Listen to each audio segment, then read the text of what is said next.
This might be the best essay you read on the internet today. I highly recommend after we go through this.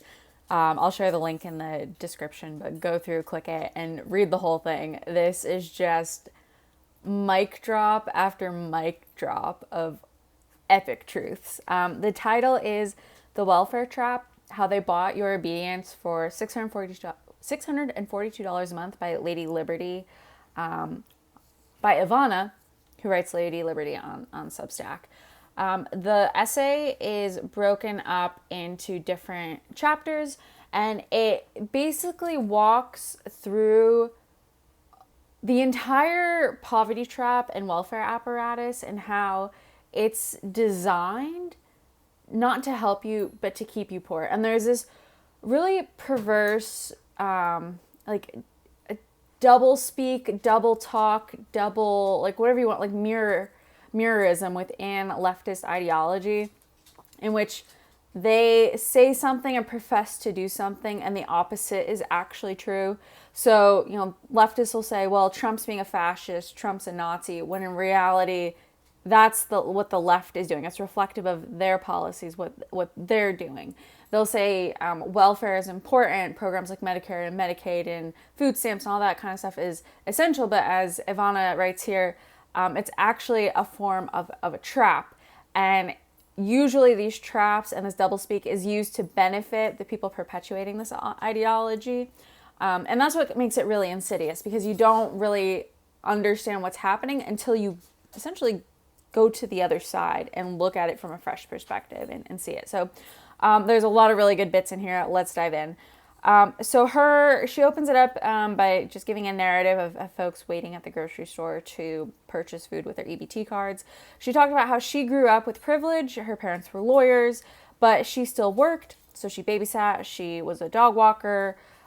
She folded sweaters in shops that smelled like synthetic vanilla. I'm going to guess that was Abercrombie and Fitch. She cleaned houses. And she knows that she didn't do it because she had to, but because she wanted to earn money. She didn't want to receive handouts. She didn't want to ask. She didn't want to beg. She wanted to earn something for herself. And I think that's very important, and it really is fundamental to what it means to be an American. The spirit we have here, the ethos we were founded upon, is not of begging and asking and taking. It's working and earning and generating something that is ours. She talks about how welfare is a system that tells people that they're being cared for, but really they're being caged. It's a really clever cage. They trade freedom for convenience and call it progress. And ain't that the truth? Okay. So she says, because welfare in its modern form isn't help, it's containment. It doesn't lift people, it lulls them. It sedates them with just enough to survive, but never enough to rise. We've turned government aid into an emotional pacifier, a substitute for ambition. We used what used to be a temporary lifeline for emergencies has become a lifestyle, one that's passed down like a damn family heirloom. So all of this really talks about how the welfare state isn't actually a solution. It's not solving problems. It's perpetuating problems. And there is a mindset to this. And I don't want you to think that there isn't. To give you, like, we all have different mindsets depending on where we exist socioeconomically. So, to give you an example, there's people that understand how to apply for Section 8 housing. There's a group of people who know how to do that. There's a group of people who knows how to rent apartments or live in a trailer park. There's a group of people that knows how to buy a house. There's people who know how to build houses. There's people who know how to finance building an apartment complex. And then there's people like Trump who know how to negotiate deals to build multiple different types of properties, right? All of those different groups of people have a different mindset about what they can and can't do. If you ask me today how to build a house, I think I could combine ChatGPT and Google and watch some YouTube videos to figure it out. But if you ask me how to finance or negotiate a deal to build a housing development, I would have no idea how to do that. I have no idea. Because I'm not from that world, right? I have no idea how to negotiate deals. Not a clue. And so this is what this is getting at. Like, your mindset is passed down to you based on where you sit socioeconomically. And I think a lot of us see it as a punishment in some regards, and it can be a limiting factor. But it's only if you allow that mindset to perpetuate and you don't strive above it. And so for people who are on Section 8 housing and welfare, they end up getting caught into this trap because everything is provided for them. It's easy. Mom did it. Grandma did it. Okay, I'm going to do it too. You don't have to work hard. Everything's just handed to you. And you can go onto TikTok, go onto X. There's videos like this all the time of women confessing to popping out kids or doing whatever they need to do to maintain. Like I was watching a video of a mom telling her teenage son was recording her. Teenage son was talking about how he needed to get a job, and mom said no because it was going to impact their welfare, their ability to keep their section. If her kid got a job, her teenage son who wanted a job got a job, it would affect her ability to maintain her housing. So there's not just a culture, but a strong disincentive to work. And you can see it throughout. It's not just race-based. It's not just within cities. It happens across the country. It stratifies racial lines. Communities that are used to receiving welfare will perpetuate it. And it's very difficult to escape from. She talks about how politicians sell welfare as progress, but they're not really interested in your progress. They're interested in your compliance. They don't want you empowered. They want you dependent. Needy people vote predictably. Desperate people are easy to manage. And if they can keep you fed just enough not to riot, but broke enough not to dream, you'll never challenge them. That's absolutely true. And you can see this playing out with illegal migration. Like, there's a reason why those people are being paid for by your tax dollars, and it's not for their benefit. It's to create the next generation of voters for the Democratic Party. They know they've lost. They know they've lost a ton of people post-COVID, and so they're trying to substitute those voters with new voters, and they're using the same playbook to do that. Welfare teaches people that they are incapable, that they can't make it without the state. It rewires identity. People stop seeing themselves as builders, thinkers, doers, and start seeing themselves as recipients. But here's the kicker. It kills dignity. It hollows people out until the only thing they know how to do is fill out forms, wait in lines, and say thank you for the crumbs. Dignity is so important. It's vital to human existence, and it's the one thing we have successfully killed, and we're going to continue killing it with the adoption of AI and new technologies. Like, there is no dignity in the existence that we've created. And a corollary here, and I know people are using the Nazi corollary ad nauseum at this point, but this is really true. So in the concentration camps, the reason why your head was shaved, you were given a uniform, right? You were given a tattoo number, was to kill your humanity. It was to make you, it was to murder you and kill you psychologically and socially, so you no longer existed. So the ability and the freedom to provide for yourself, it's not just, it's something that gives you the meaning to wake up in the morning. It's so much more fundamental than just a job. Like we talk about, and Marxist ideology talks about workers being oppressed, blah, blah, blah. Like, yeah, there may be some of that, but in reality, like, people also work because it's a source of dignity, and that's what gives them fulfillment and purpose in their lives. And there's a balance between exploitation and dignity, but you can't deprive people of their dignity, because then you just absolutely, like she says here, it hollows you out. When you remove the struggle, you remove the very muscle that lifts people out of poverty, drive. In some communities, the father is no longer a pillar, but an optional accessory. Uncle Sam replaced him with a monthly deposit and some food stamps. The government became daddy, and daddy doesn't like competition. No wonder masculinity is in crisis. You raise boys without purpose, strip them of responsibility, and act surprised when they grow up directionless, angry, and easily manipulated.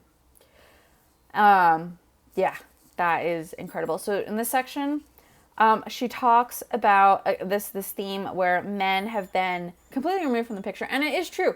We have degraded the family structure, eliminated the father, and Uncle Sam has quite literally moved in. In a lot of cases, single moms who are on welfare would rather stay on welfare than have a father figure for their children, a husband, someone who's going to keep them in line. And so the interesting thing here, she says, the same system that told women they didn't need men now complain that there are no good men left.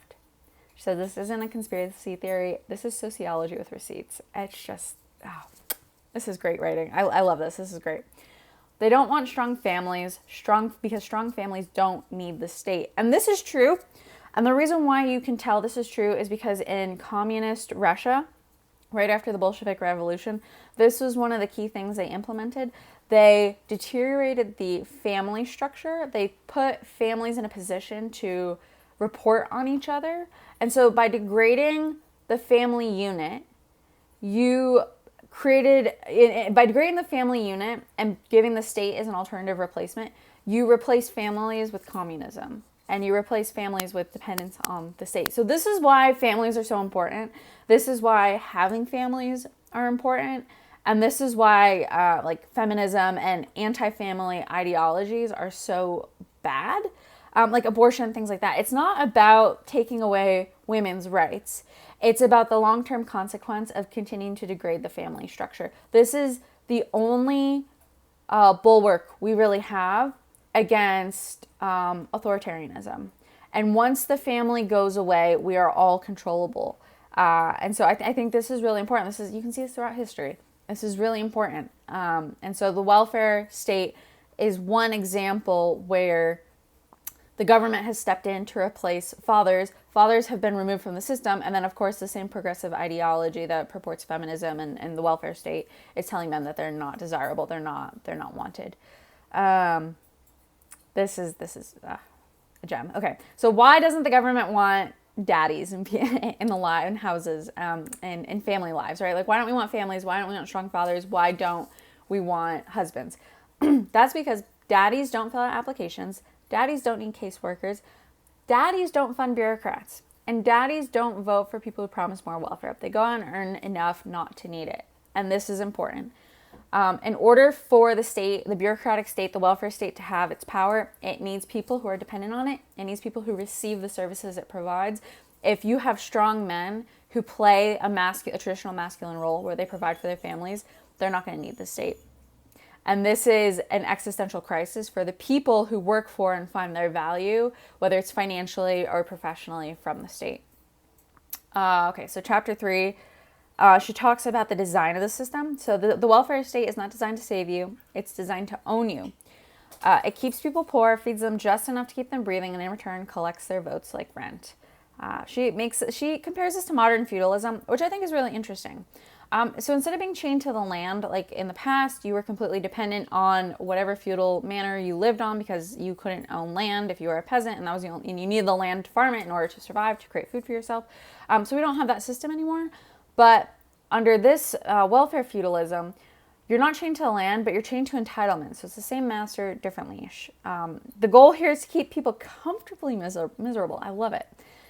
Keep you dependent and promise you protection from a bogeyman they invented. You're poor, blame capitalism. You're unemployed, blame the system. It's so much easier to blame other people than take responsibility for your actions.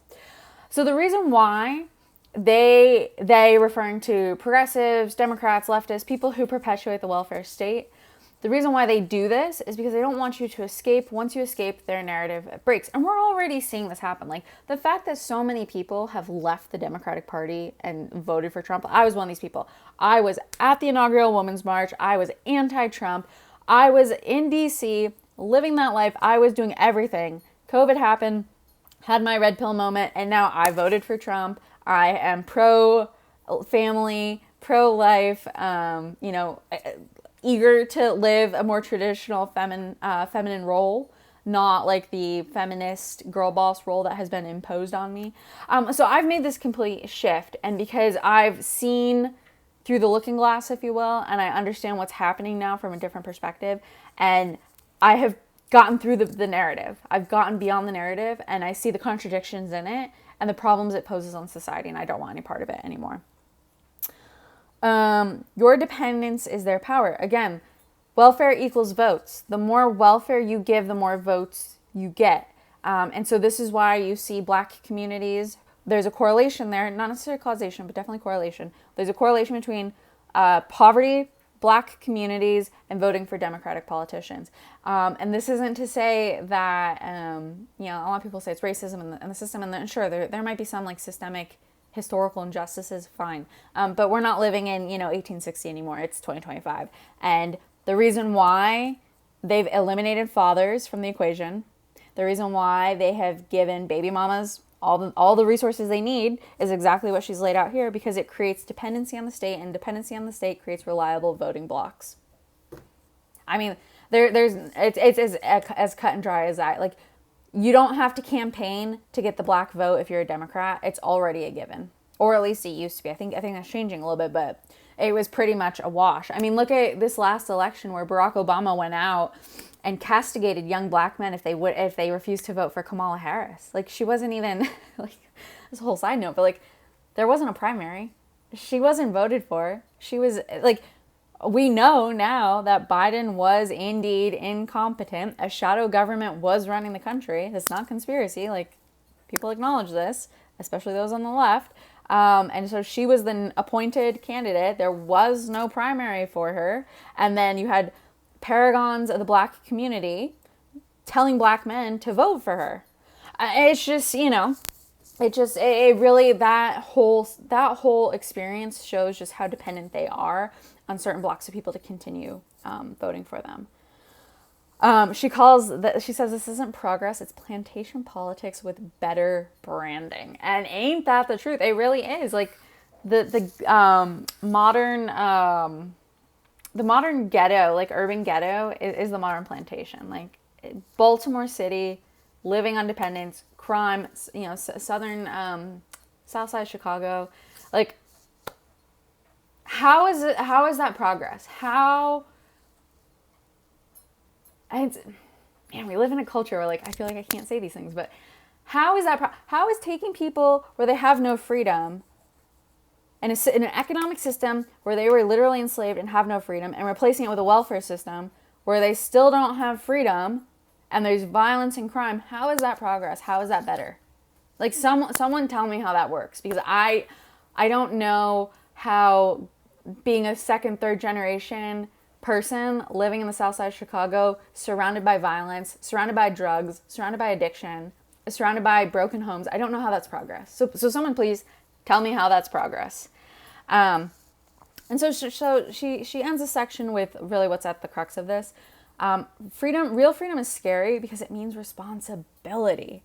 And that's the thing, is people are scared to have freedom. So they would rather have housing vouchers, food cards, child tax credits, because they don't have to take responsibility for their actions. Again, they can just blame the system. They can blame the patriarchy. They can blame racism for all their problems. They don't have to take responsibility for themselves. So the fourth chapter here talks about the poverty industrial complex, which is absolutely real. So you have this system that this power structure that deliberately subordinates people through welfare programmings. It's a cage in order to make it so that they can't take initiative on their own. It's not that they can't. They're just disincentivized from doing so, and it perpetuates across generations so that it becomes normalized. And this entire structure is to keep a group of people in power. Some of those people are political, but some of those people, this is literally their job. Their job is to serve people in need, right? And so once those people are out of need, they no longer have need, the people serving them no longer have jobs. So you have a bloated bureaucratic ecosystem crawling with nonprofits, activists, social workers, grant writers, community organizers, and government departments so layered in red tape you can mummify the truth in it. Because the moment someone actually escapes poverty, the money stops flowing. Again, look at Skid Row in Los Angeles as evidence of this. Like, how many millions of dollars have been spent by nonprofits in the city of Los Angeles and the government, the local government, nonprofits, state government, all of it? How much money has been spent to help the people on Skid Row? Okay? Now, how many people have actually gotten out of poverty, are in housing, are getting jobs, getting an education, living productive lives as good standing members of society? Okay, so what's the end goal here? The end goal isn't to help the people on Skid Row. It's not to solve the drug crisis. It's not to solve homelessness, right? It's to perpetuate the problem, to justify the grant funding, to justify your employment, to make you feel good because you're performing acts of compassion that, as she's describing here, are anything but that. So she's, I don't know if this is true, but she says America spends over $1 trillion a year on anti-poverty programs. You'd think for $1 trillion we'd have built heaven. Instead, we've just built more offices. Again, this gets to what she was saying before.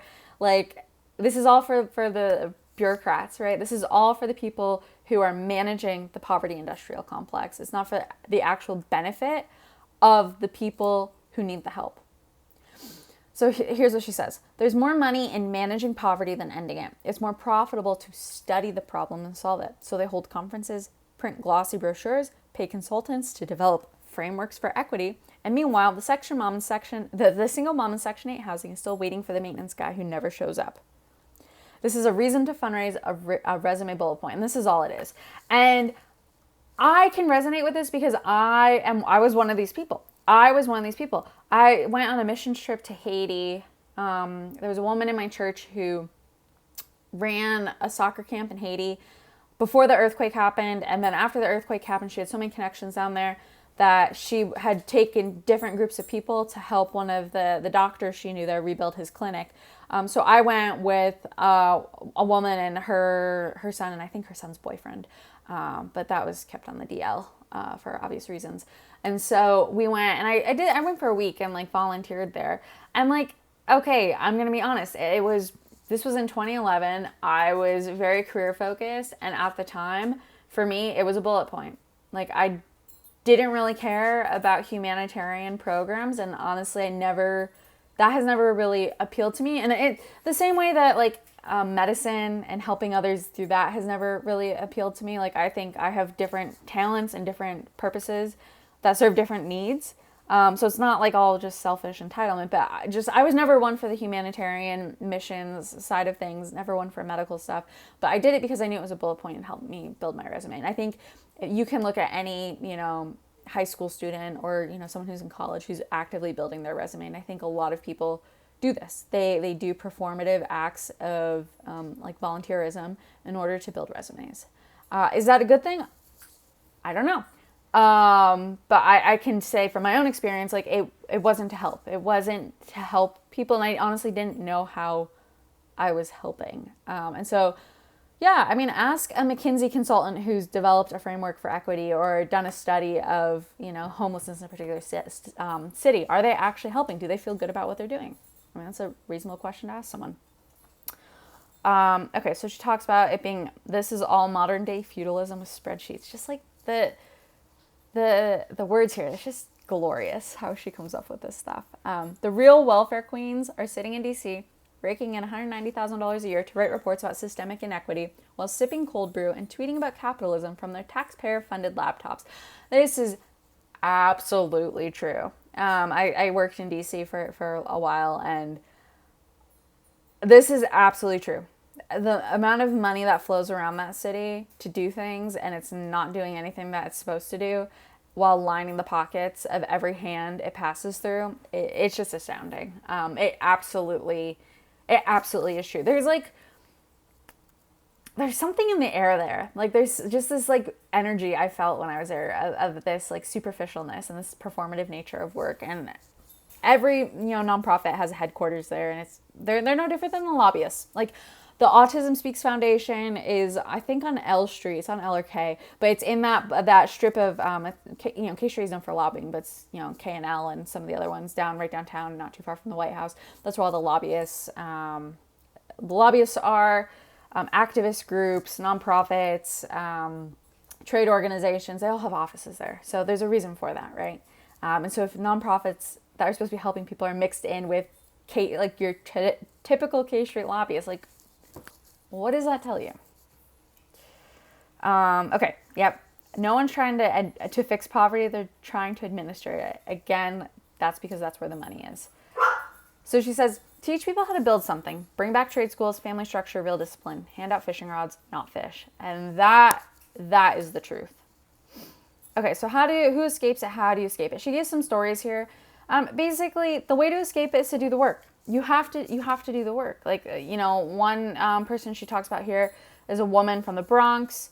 She was raised in the projects. Her mom was on welfare. Grandma was too. And she looked around and was like, hey, if I don't do something, I'm not going to escape this. So she worked, sometimes sleeping 4 hours a night. Like, the thing with this is people, the welfare system doesn't want people to work, and it looks down on people who do.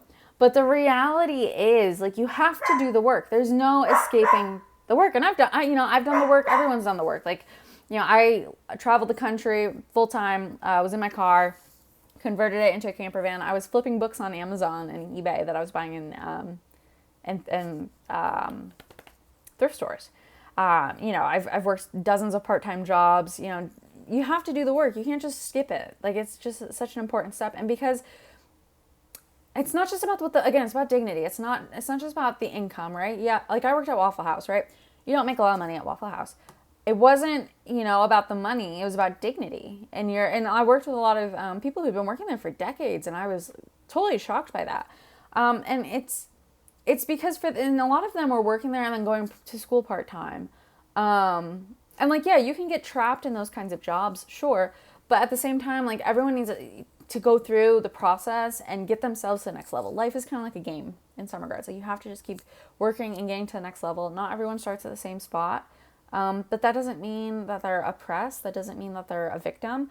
It just means they have different conditions and they have to work with the conditions they've been given and play the game. It's like a card game or poker or whatever. Like, not everyone has the same hand. Not everyone's dealt the same hand. So you have to play the game based on what cards you have. And the people who figure it out are going to, experience freedom and come out ahead. And those who don't will continue being oppressed. The cage is mental, so once you stop seeing it, you stop being someone who can be managed. Your vote is no longer something that can be bought. And so when you can buy your own groceries, pay your own rent, raise your kids without a clipboard from CPS breathing down your neck, you'll find something rare in this country: real dignity. And again, I think that's the end goal here. People need to earn, you need to earn it. You need to do the work to earn the dignity, or it'll always be superficial. It'll never be real. So she talks in the concluding part about how our nation has been reduced to one that was a nation built on rebellion, reduced to waiting in line for permission to live. And I think that's so true. Like, we just constantly ask for permission. We're not doing. We were creators. Like, America has such a unique spirit to it. It's unlike any other country in the world. And you won't understand that until you leave the United States, live outside of your life, and then come back and you see America for what it is, and it's just like, oh my gosh, what a gift we've been given here.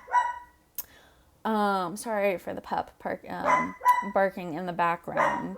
He wants to play, and the other noodles don't want to play with him. Okay, let's wrap this up. So, because real freedom, it's brutal. It's terrifying. It doesn't come with a customer support line. It doesn't come with guarantees. It comes with scars, with sacrifice, with nights where all you have is your name and your backbone. But it also comes with power, with ownership, with a deep, unshakable feeling that you belong to no one. So this is the give and take, right? So, like, you can get a handout, you can get everything you need, everything taken care of, but you're trading your freedom. Like, you are dependent on whatever the conditions are of receiving that handout. Or you can go create it for yourself, you own it for yourself, and that gives you power. So this is one of the reasons why I left the 9-to-5 world and I work for myself. And it's a struggle. I'm not going to say it's easy. It's definitely a struggle. But it's because that gives me freedom. That gives me the freedom I want. I don't have to ask to use the bathroom. I don't have to ask to take time off work, right? Like, I control everything. And for me, that is far more important and far more valuable than anything else, because I also control the outcomes, right? I'm not just trading 8-10 hours a day and some person's collecting profit off of me. Like, I own 100% of what I do, and that includes the consequences. If I don't work hard enough or I'm not generating enough revenue, like, that's on me. So there's a great deal of responsibility, but there's also a great deal of freedom too. So yeah, this piece is phenomenal. I highly recommend checking it out and reading it. The publication is Lady Liberty. She writes on all sorts of different thoughts she describes herself as unfiltered thoughts, critical opinions, and bold discussions on life and politics. If you're interested, I would definitely go check her out. Thanks for watching this. If you like this video, please like and subscribe, and I will see you in the next one.